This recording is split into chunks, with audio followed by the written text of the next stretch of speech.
I used to think, if you asked me like even a year ago, I'd be like, well, come on, they're going to roll this guy over in a gurney, get him over the finish line, and I was like, no one would believe that. The whole premise of their democracy, really relies on people actually still buying it. And right. I don't know that I don't know that they care anymore, because like when they talk about democracy, it's a soundbite, right? It's not democracy it's not the republic they're preserving. It's the opposite of what's happening. It's almost like you get kidnapped and the kidnapper has a mask on, but once he shows you his face, he's got to kill you. Correct. And they've shown their face.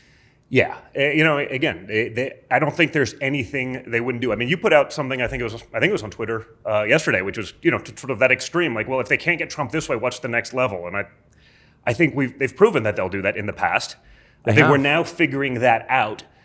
We understand it. I think the system's probably been broken for much longer than any of us would care to admit. And for me, I saw it firsthand. I think at least 61 years it's been broken since they killed the president in an election year. Exactly. And for me, I still, even when we started this process, I'd say it's safe to say I was probably the number 2 target of Russia.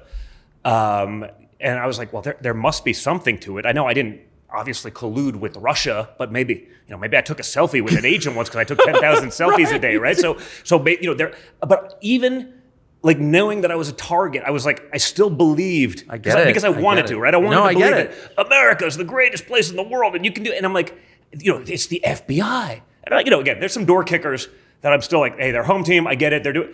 Eventually, those guys are going to have to speak up, though, right? We're long past. I gave the door kickers a pass for far too long, which is like, hey, they can't go against the leadership, but like, when you're watching this kind of bastardization of justice, when you're watching this sort of lopsided level, when they're, they spend more time, kicking down the doors of an Amish farmer selling unpasteurized milk than actually going after people committing terror because, they're trans or, whatever it is that they are, you really lose that ability to get that pass that I really wanted them to give. But I wanted to believe that everything I grew up believing was accurate, and it's all bullshit. It's just all bullshit. So we have to fix that. That's why we fight now, to actually make it so. But you saw this on January 6th too. I mean, I know that Joe Scarborough and the rest of the liars presented those people as like insurrectionists and dangerous.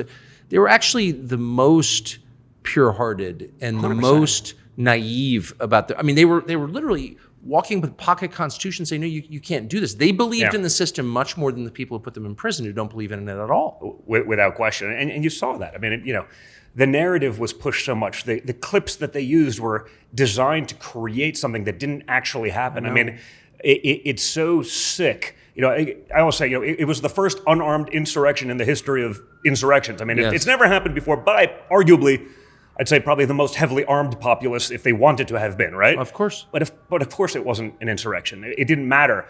And they just wanted to run out the clock. Like they could hardly believe this was happening. And I think you're describing the same thing. Like you really believed it in our institutions and our norms and democracy.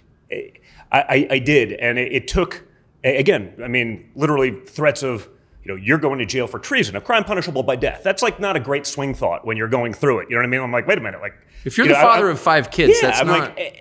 And yet I still, at the beginning of it, I was like, and then it just, your eyes start to open and you see the games and you see the people that are on your side and you see the Lindsey Grahams of the world, right? They get on TV and they're on, Fox or something like that. And they're like, well, we must subpoena these people and we must get to the bottom of this. I'm like, well, you're like the chairman of the Judiciary Committee. Like you have the authority to do that.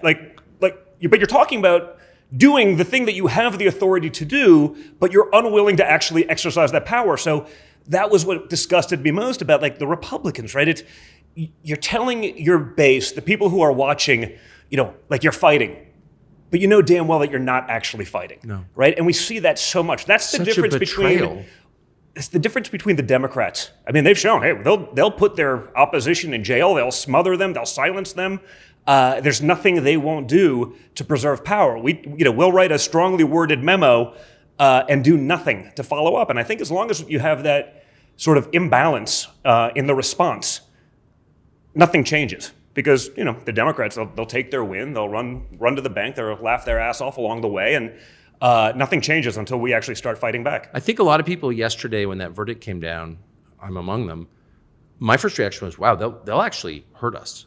Like they would execute us, me, I'll just say, speak for myself, and there would be an MSNBC panel of former federal prosecutors telling their audience that I deserved it, and they'd be laughing. And the Lincoln Project would send out a, congratulatory tweet, and I was like, wow, there's sort of a lack of humanity, there's a coldness, there's an evil under all of this that I think I underestimate. I think we all did, and by the way, I think many still do. Again, it's hard to believe that you could live through these last 8 years or whatever, 10 years, and not think that. I mean, look at, that this is even, within 10 points in terms of an election. Like, I can't name literally a single metric, a single one, geopolitical, economic, or otherwise, like where we're better off now. And yet, they'll outraise us, they'll do this, the media still pushes it as though, Bidenomics is doing wonderfully for you. Like, I get it. I'm the son of a billionaire. If I'm pissed off at the grocery store, like, I'm not like one of these woke guys on one of these channels where it's like, my 3-month-old baby was talking about nuclear proliferation on the Korean Peninsula, and she was crying. She was scared. It's like, I get it. Like, I understand where I'm come from. I'm totally comfortable with that. I've been blessed. But like, if I'm sitting there with sticker shock, like, what's the country feeling? If I see what's going on in my interest rates on my mortgage, like, man, how much longer can we do this? Then you talk about wars and trillions of dollars of spending, and then the Republicans are telling us that, the Ukraine is the number one most important issue for Republicans across our country. I've heard that from Mitch McConnell dozens of times. It's just not, right? I've spoken in front of more Republicans in the last year than Mitch McConnell has in his entire lifetime. And I think I've surveyed, probably I do it live, like just at a speech, 1,000 people here, 500 people here, 5,000 people there. It's been a top 10 issue at about 65,000 people for 3 people.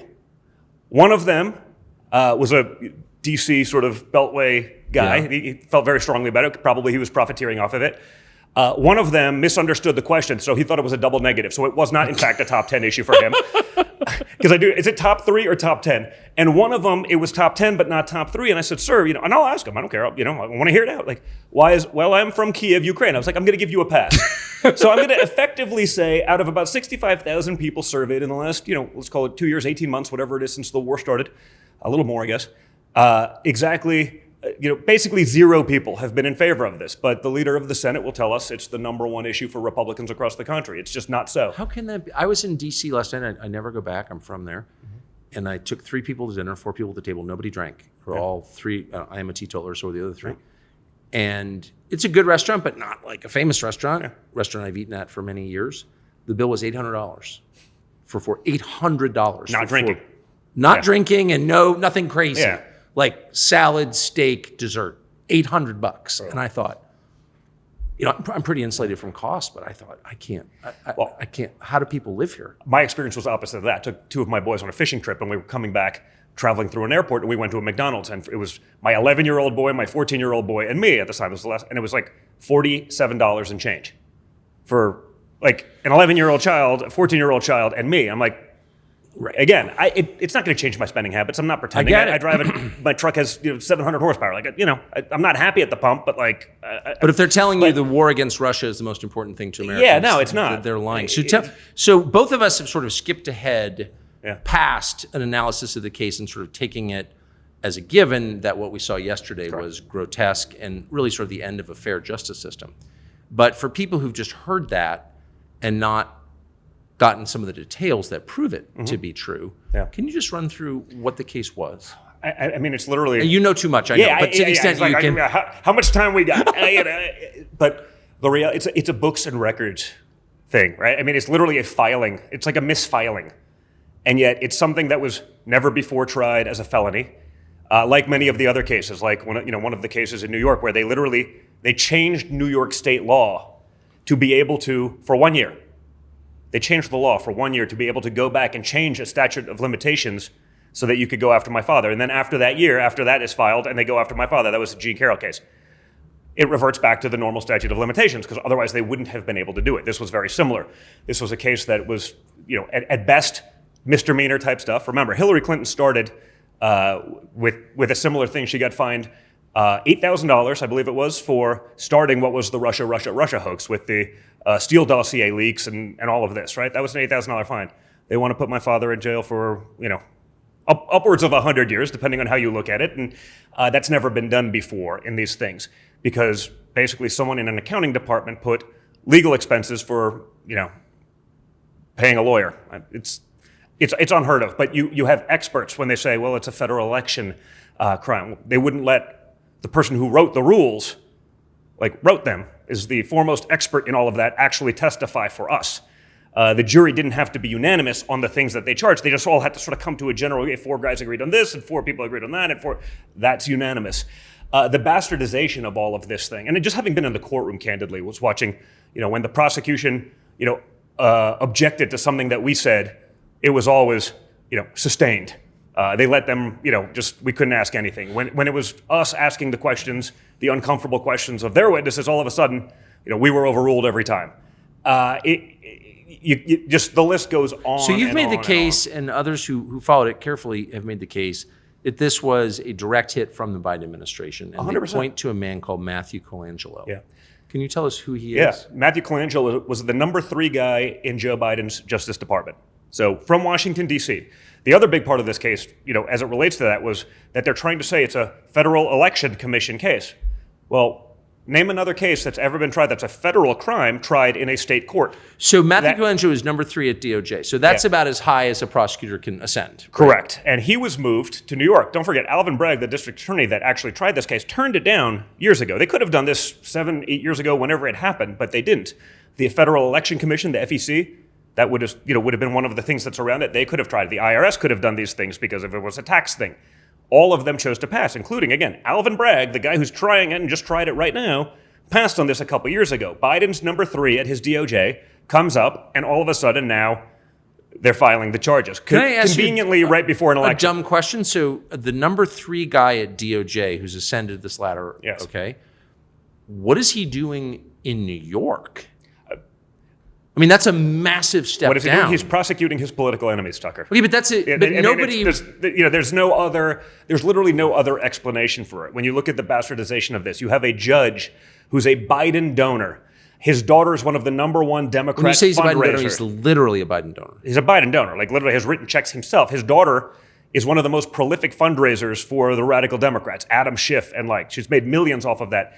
This judge allowed his daughter's clients, Democrat mega donors, to sit in the courtroom. It's like having front row seats, like you own the New York Rangers, right? It's think of how insane that is, right? But can I ask a dumb question? First of all, why would the number 3 guy at DOJ wind up in a state case? That seems like he must have been sent. Of course. 1. 2, if the judge was literally a Biden donor and donating to, among other things, like the Stop Trump effort, which I think was one of them, how could he remain the judge? How could he? Because it's New York. What do you appeal it to? You appeal it to another panel of radicals, right? I mean, it was like the New York AG case, right? We got fined almost $500 million for paying back a bank on time with interest. The bank, who's the alleged victim, is on the stand being like, no, we love Trump. We want to do more business with Trump, not less. Having their portfolio was a feather in our cap that we used to generate other business. Doesn't matter. You're a victim. It's pure and simple political persecution. They're going after. There's nothing that they won't do to stop Trump, and they understand now, with years of experience in the White House. I think going in as a novice was great in many ways, but you also don't know who the snakes are. You don't know who the people who are going to actually help you and be sort of loyal to the cause, and that cause is being the duly elected president of the United States, doing the things you said you would do, versus doing what the swamp wants. Slow rolling what the president wants, all those unelected officials. And so I think the notion of Trump coming back now actually scares them so much more because he has that knowledge, he has that understanding, and I think that will make him so much more effective in a second term. Well, and also if you're going to kill the king, you better kill the king. Yeah, you best not miss, as the saying goes. That's right? exactly right. So are you worried? Well, a couple questions. No. Will this stop the campaign? Like, what effect is this going to have? Listen, I spoke to my father, right after the verdict, today. I mean, obviously, it's a somber moment. I mean, you know me well enough. I can pretty much, fight through anything, and we keep going, and he will too. But it is a somber moment, more so for our country. So, but if anything, I would say it's actually strengthened his resolve. I think in 2016, it was the elevator ride right before the infamous escalator ride. Now we find out who our real friends are. He knew what was going to happen. He knew the celebrities would go, but he knew that, and he did it anyway. I think after 2020, he understood that if he just went home, he could go play golf and go back to building buildings and making millions and getting paid to give speeches and stuff like that. There's just too much at stake. And so he's just unwilling to stop. I got to think a lot of people are looking back to 4 years ago and reaching the conclusion, well, if they'll rig a trial, they'll probably rig an election. I think without question. I think, the reality is, what I see, on the ground, the amount of people from the demographics that probably have never voted Republican before, that are just, grabbing me at airports or like even walking down the streets, in New York the other day. It's amazing. I mean, I did for example, I was one of the probably most out there people in terms of rallies and campaigns, doing my own thing in 16 and 20. I think, just for example, October of 2020, I think I did 104 rallies in that month. So like 4 a day for a month straight. Like I'm on the ground. The energy in 2020 was better than even 16, amazingly enough, but they had that ability to weaponize COVID and all of that stuff. We saw the nonsense. It's so much stronger right now, and we're still 6 months out. That doesn't mean they won't do, again, I don't even pretend to think that, hey, it's going to be fair and they're not going to cheat and they're not. I used to probably think that, hey, there's only so far they can go. Like how they're going to roll this guy over the line in a gurney and, pretend he's, because I used to think they actually had maybe a little bit of shame, but that's not actually at all true. I don't think they care anymore. They're laughing at, when they use democracy, it's a soundbite. But they're that never they laugh punished. About at their cocktail They're never parties. punished. They weren't punished for the Iraq War Correct. or the Afghanistan withdrawal or the lies around COVID, the vaccine mandates. They weren't punished for the 2020 election. Russia. I mean, Russia not only bullshit. are they not punished, Tucker, they're given better jobs. They either keep their job and then they get a CNN contributorship to talk about preserving democracy. But maybe, if you treated your kids this way, they'd be sociopaths. I think they are. Yeah, well, they certainly are. They are. I'm sure they had boomer parents who indulged them, of course. But, someone needs to be punished at some point, right? So it stops? I think without question. I don't think, we have not done that well, Republicans, right? The Democrats don't fear us because they know we'd never play the same game because we actually believe what they think is a soundbite. We actually believe those things. And it's actually hard. It's hard for me to say those things because I'd love not to have to play that game, but I don't believe there's another answer other than we have to fight fire with fire. As long as we're playing T-ball while they're playing fast pitch hardball, they're going to win. They're going to take their power. They're going to run to the bank. They're going to and laugh every step of the way. There's just not enough actual fighters there. When you look at look at the Republican bench, it's not very deep. No. In terms of the guys that you'd actually, hey, who's a guy I want in a foxhole? Who's a guy that'll actually fight? Who's a guy that's not going to succumb to the pressures of Washington, D.C.? Who are they? Right now, I love a guy like a J.D. Vance. There are a couple, but man, that list is, who's next? Mike Lee is kind of becoming that guy? Yeah, Mike Lee's a fighter. I like Mike, and and it's interesting. It's one of those, in 2016, Mike Lee and I almost got in a fist fight on the convention floor. We were very different, but he's a guy that I text with probably daily. Yeah.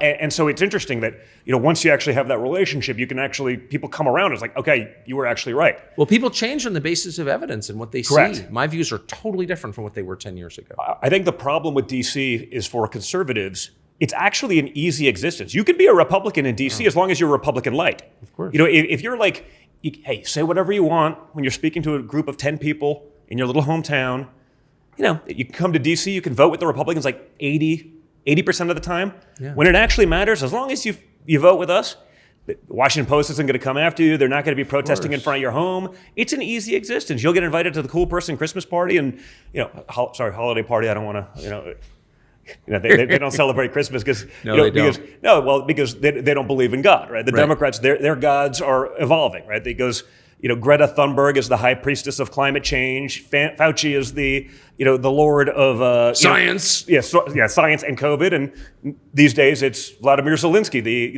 the high priest of Ukraine, which is apparently the number one issue for Republicans across the country. But I've not yet seen that anywhere. It's but those are the people they choose to be their deities, and everything follows that path until they burn out, flame out, or get exposed for what they really are. How can you run a presidential campaign when you're fighting multiple legal battles, criminal battles? Well, that's by design, right? Of course. You look at all of these things. They understand, listen, Joe Biden in a basement is good for Joe Biden's campaign.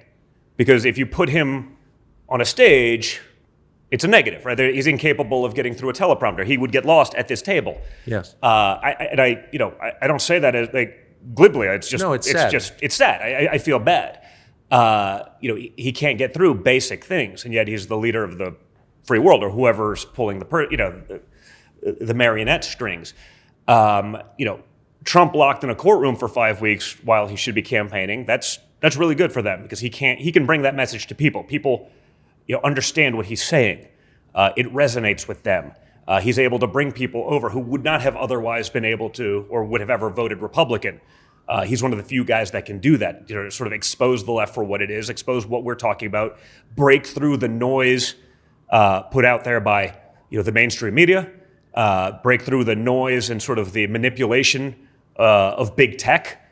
Those are those are $1 trillion industries that are functioning as the marketing department for today's Democrat Party. And to be able to single-handedly sort of break some of those walls down, if I felt like if I was in charge of that, if I was in charge of the Democrat side, we'd be winning elections 99.9 to 0.01, Exactly. And yet they're still close. I think our messaging is there, and I think it's really important. Perhaps, honestly, the stuff that they've done to my father, our family, perhaps it's the most important thing to happen to America in recent history, in that it's exposed just how bad it is. I think you that's can't exactly right. hide from it anymore. It's not like, I get it. Like, you come home from a long day of work, you're trying to feed your family, you're listening to 5 minutes of, Brian Stelter on TV. It's like, well, there's got to be something to it. During the early campaign stuff, if I watch TV to hear about myself, I'm like, man, I hate me too. Yeah. It's so bad. People feel it every day. They're not going for it anymore, and I think it's why they're watching you here or me on Rumble or whatever it may be. They're going to other places to hear an alternate viewpoint because the machine just isn't delivering anymore, and it's so unreal. But the machine knows that, and the machine exists to perpetuate itself. That's the only point, is to maintain power. Mm-hmm. These are incompetent people with no other prospects in life other than running the machine. So, not all of them are incompetent. When I see what tech is doing, machine running. Yeah. When I see what tech is doing, though, you even see it now because I see, the algorithm. It's like it'll show me just enough of what I want to see, but never promote anything else. On my Meta platforms, I haven't grown in 3 years, and yet everyone that comes up to me, hey, you got the greatest Instagram I've ever seen. So the people who are already following me will see my stuff, so it appears. It's almost like it's AI designed to let you think you're not being censored, or that you're able to see the stuff that you want. Oh, I'm aware. But they're preventing that growth. You're well aware of that. So yes. The evolution of that is making it harder. In 16, 17, 18, when I was starting to get censored by, let's call it Twitter 1.0, they're like, well, how do you know you're being censored? I was like, well, because yesterday I got 7,500 retweets on a post. Today I got 3. And it's, I do my own social. When I hit that button, I know what it's going to do. I know when it's, okay, that's a decent post. I know, that's hot. That's going to go big.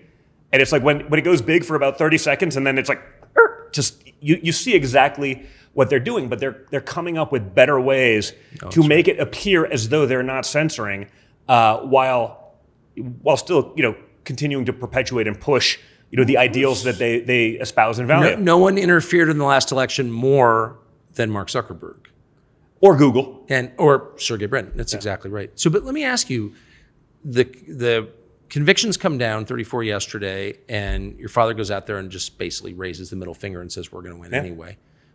And within hours, Benny Thompson of Mississippi, who's a monster, Democratic congressman, says, introduces legislation to pull his Secret Service. Yeah. So basically they're saying, okay, we'll kill you now.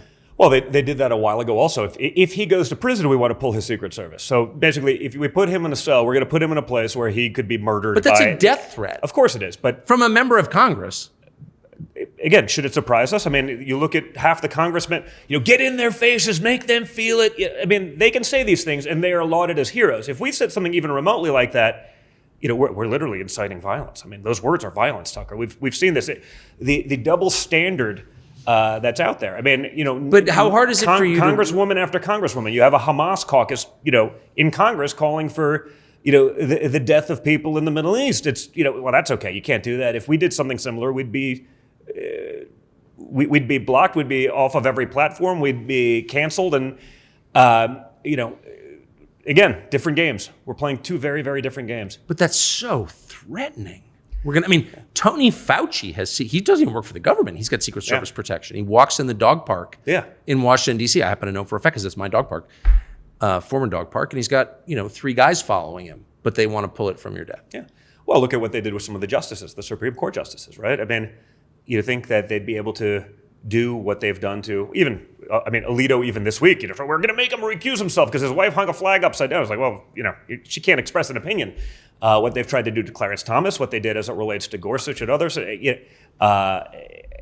it's insanity. If they did that to Ruth Bader Ginsburg, if they were picketing in front of their house like they did Amy Coney Barrett, that would be a serious problem. Those people would go to jail. Of course. But, we'll let if that's the conservative justice, we'll let them suffer a little bit. We'll make sure but it's effective. Because then you see some of them, and some of them are a little weaker than perhaps their principles, and they're it's a little bit of maybe I got to go a little light on this one because it's not worth the headache. I mean, when the Democratic Party's militia shows up outside your house, it's happened to me. Yeah, people are intimidated by that. Of course, and we see it across the board. It's designed. The Hunter Biden laptop, that's Russian disinformation. Here's 52 intelligence officers signing off on it. Oh, it must be. 4 years later, oh no, it's actually his laptop. There's no accountability for that either, but. They're like, well, no, we're admitting it now. It's like, no, but you got exactly what you wanted at the time. We understand there's no accountability for it. That's election interference as much as anything else. Also, there was the stat, I think it was 17% of people said had they known about the Hunter Biden laptop, it would have changed their vote in 2020. 17%. That's a lot of votes. And yet, that was the gospel. And if you said anything about it, we've had the conversation about, Wuhan lab leak theory. No. Of course, it didn't come from the lab that studies the virus in question that we fund. It came from the wet market 3 feet outside of the lab. And if you believe otherwise, we're going to pull your funding. If you're a doctor, you'll lose tenure if you're at a university. You won't, Fauci's going to not sign off on your grants anymore.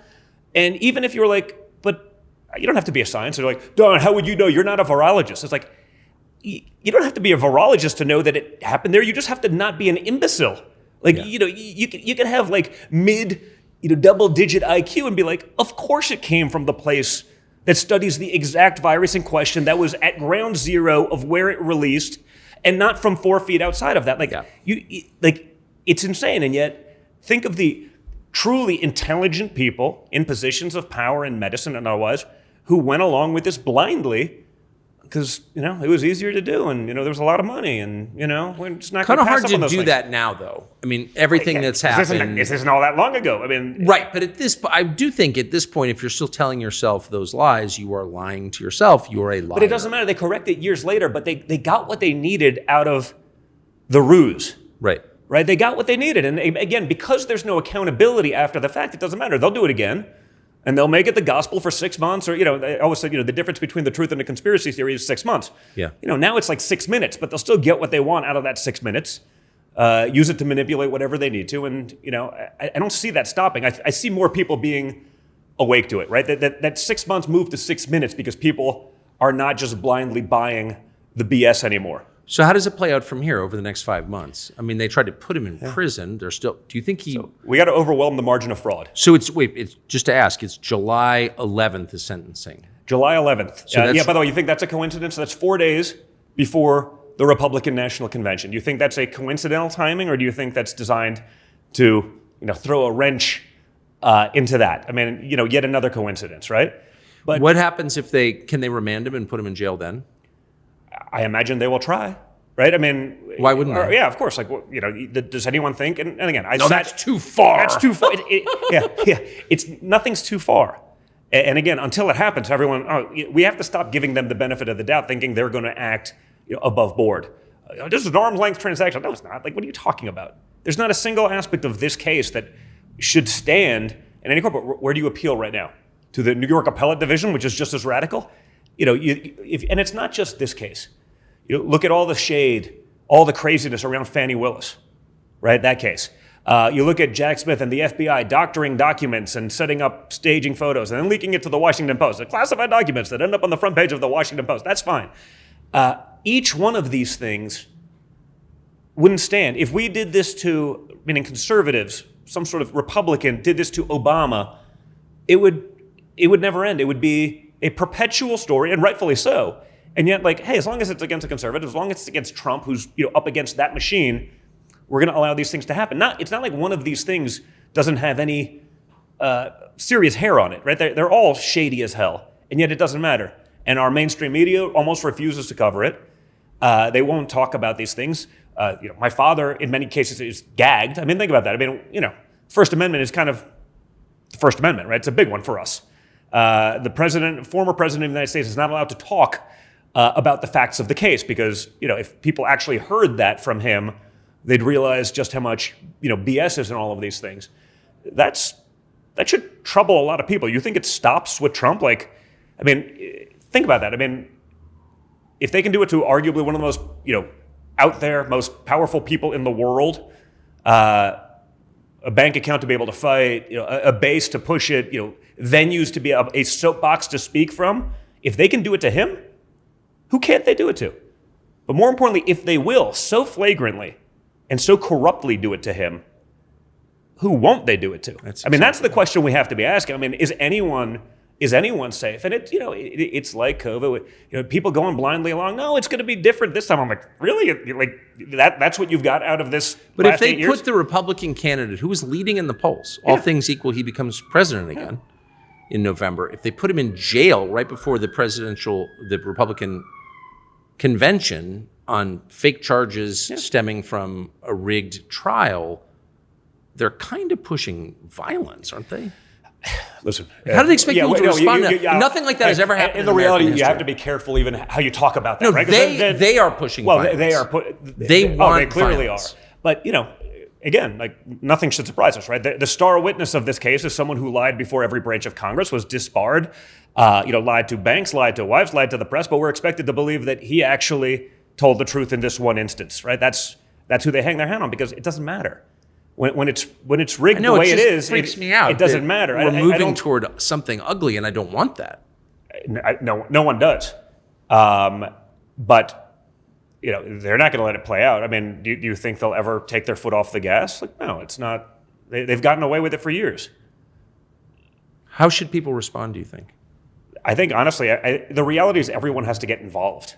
Yeah. And again, it's both sides. You have to have, people, running for office. And I'm not talking about president or Congress, run for your school boards. That's perhaps the thing that's most important to me. Frankly, there's a component of me that I don't want to win the presidency if we don't have Congress and the Senate, because I'll probably be up on charges again, and we'll get to go through impeachment, 3, 4, 5, 6, 7, 8, 9, for the next 4 years.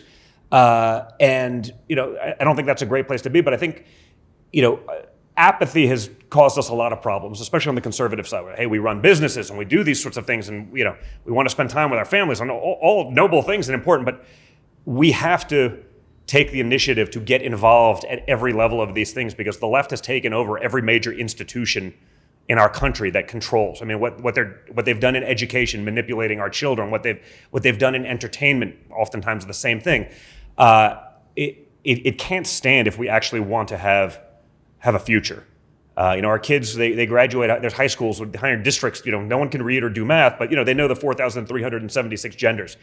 And I imagine since this interview started, there's probably another 15 that I haven't included that, so I don't want to be labeled as, whatever, a gender bigot by not including them, but that's the last I've been able to keep track of.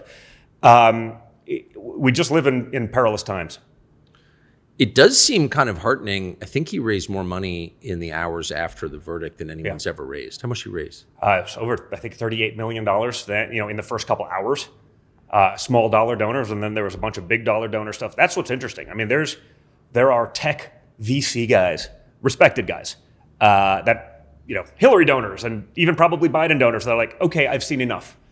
Stroking, 6 and 7 figure checks now, because I think people who are watching closely enough truly understand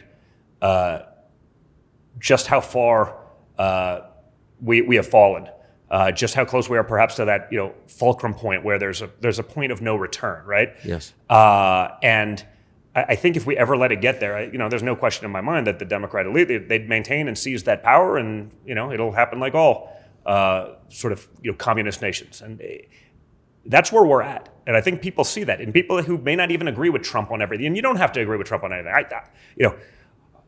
I obviously agree with him on everything, Tucker.